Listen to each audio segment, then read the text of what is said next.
با سلام مجدد، شکر از اینکه بیننده عزیز سایندم بیننده برنامه صبح معرف بودید. از جان علاوه بر نشرات تلویزیونی شما میتونید برنامه صبح معرف از چینل یوتیوب تلویزیون تعلیمی و تربیتی و همچنان صفحه فیسبوک، اینستاگرام و شبکه ایکس بیننده و دنبال کننده باشید. در کنار از شما از موج 96.8 اف ام نیز از رادیو برنامه صبح معرف بیننده ها و خوبان بیننده و دنبال کننده های برنامه صبح معرف شنونده و همچنان بیننده باشید. خوبان، در ادامه برنامه خوب محمد و مرجان یکی از شاگردان لیسه خصوصی انوارالعلوم را با خود داریم و قرار است که با وی صحبت کنیم پیرامون درس‌هاش، اهدافش، پلان‌هایش که بخیر. عمر جان در آینده چی میخواد شوه و چی کار میخواد که بکنه؟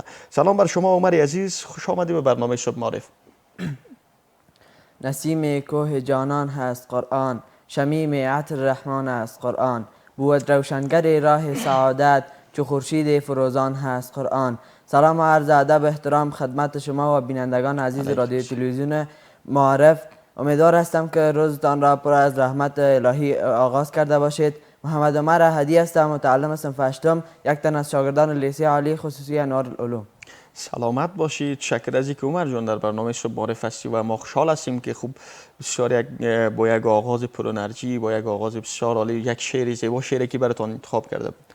شعر خودم شب در خانه رفتم انتخاب کردم. یعنی شب در خانه رفتی و حفظش کردی؟ بله. نام خدا، بارک الله، چه حافظه قوی قدرتمند. خوب، چی آوردی برای بیننده‌های عزیز ما برای برنامه صبح معرف؟ چی توفه آورده عمر جان؟ امروز میخوایم که یک تلاوت از سوره مبارکه علم نشرح داشته باشیم. بسیار زیبا، بفرما تلاوت که بشنویم. اعوذ بالله من الشیطان الرجیم، بسم الله الرحمن الرحیم. ألم نشرح لك صدرك ووضعنا عنك وزرك الذي أنقض ظهرك ورفعنا لك ذكرك فإن مع العسر يسرا إن مع العسر يسرا فإذا فرغت فانصب وإلى ربك فارغب صدق الله مولانا العظیم. نام خدا، نام خدا. عمر جان علاوه بر اینکه خوب تلاوت زیبا داری، شعر عالی هم میخوانی. عمر صنف چند هستی؟ صنف 8 هستی؟ صنف 8. بله. صنف 8. عمر جان بخیر تصمیم دارن در آینده چی شون و چی پلانا و چه اهداف برای آینده ترسیم کرده؟ تصمیم دارم که در آینده بخیر کامپیوتر ساینس بخوانم، در رشته کامپیوتر ساینس و بیشتر تلاش کنم که در حال که در مکتب هستم و هنگامی که از مکتب فارغ میشم در پانتون میرم به نتیجه اعلا کامیاب شم. بسیار عالی، بسیار زیبا. تصمیم داری که بخیر تلاش بکنی، زحمت بکشی، بعد از فراغت از مکتب بری وارد پانتون شوی و رشته کامپیوتر ساینس بخوانی. بله. بسیار عالی. خوب، روزانه چند ساعت عمر جان درس میخونه تا اینکه بخیر کامیاب شود در امتحان کنکور و بر رشته دلخواهش پیروز شود؟ روزانه در مکتب خود درس میخوانیم، علاوه بر آن در خانه که میایم تا 3:30 بجه درس میخوانم. از کورس انگلیسی میخوانم در آکادمی از رخش و بعد از او که 3:30 بجه به کورس میرم. بعد از او که از کورس میایم شب درسای خود میخوانم و بعد از اینکه نان خوردم درسای خود را میخوانم شب و صبح بعد از اینکه نماز صبح هم میخوانم. بسیار عالی. نماز صبح هم میخوانیم؟ بله. بسیار زیبا، بسیار عالی. خوب، بعد از نماز صبح هم تفسیر ترجمه میخوانم در مسجد و بعد از او درسای مکتب، دروس مکتب هم شب میخوانم هم صبح. چقدر زیبا. هم کورس میخوانین هم تفسیر ترجمه میخوانین. تفسیر ترجمه تا کدام سوره رسیدین فعلا؟ تفسیر ترجمه امروز سوره المؤمنون رسیدیم.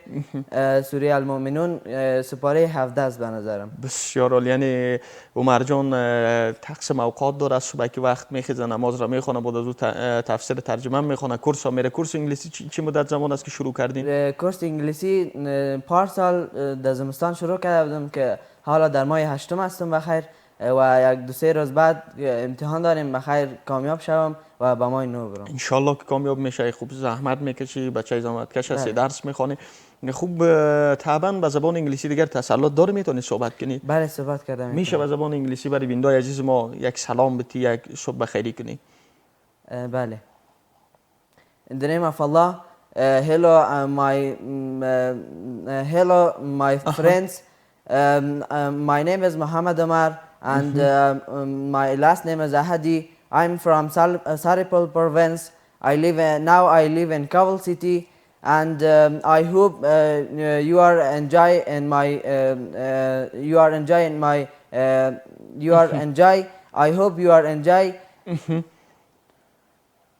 درست شد. بیخی صحیح. نام خدا انگلیسی بسیار عالی. زحمت بکش. بعد از اینکه اگر قرار باشه در آینده کمتر ساینس بخونی، بدون شک انگلیسی هم نیاز هست که آدم باید بفهمه. بعد از اینکه خب سیستم کمتر سیستم انگلیسی و انگلیسی هم بدون تردید در این زمان و در این شرایط نیاز و یکی از نیازات بعد از اینکه زبان دنیاست، یکی زبان بین المللی است.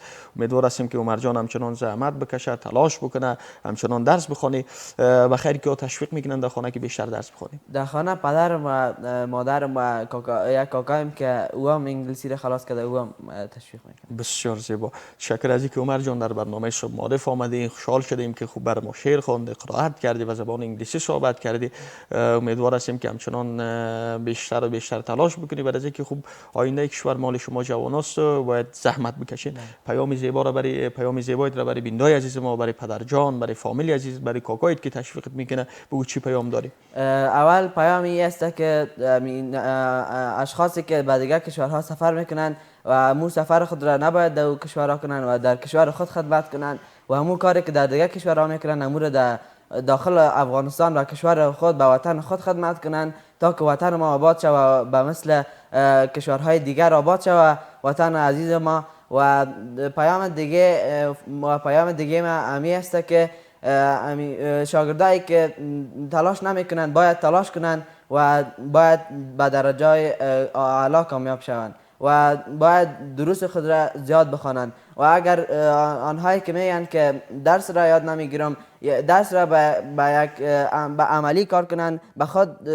به مثل یک چیز عادی او را در خانه در پیش خود او را با خود تمرین کنند تا که او را در ذهنشان بشینه.